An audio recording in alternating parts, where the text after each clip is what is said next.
اب تشریف لے آئیں حج کی حقیقت پر. حج دو چیزوں کا نام ہے. پہلی چیز ہے عمرہ اور دوسری چیز ہے حج. عمرہ چونکہ حج کا حصہ ہے اس لیے پہلے ہم عمرے پر بات کر لیتے ہیں.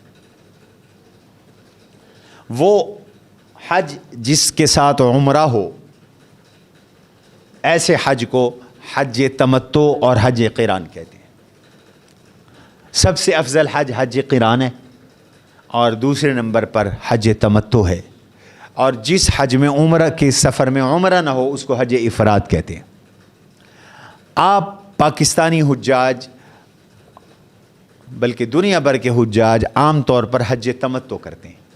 حج تمتع کیا ہے کہ ایک سفر میں پہلے عمرہ کرنا, عمرے سے فارغ ہو جانا, پھر حج کے ایام میں حج کرنا. یہ ہے حج تمتع.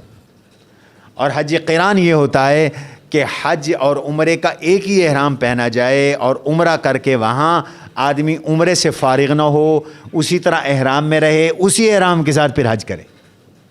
حضور صلی اللہ علیہ وسلم کا جو حج تھا ایک ہی حج آپ نے فرمایا وہ حج قران تھا.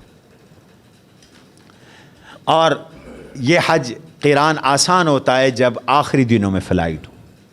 مثلا کسی کی فلائٹ ذوالقعدہ کے 27 کو ہے, 28 کو ہے, یکم کو ہے, تو اس کے لیے بہت آسان ہوتا ہے حج قران کرنا.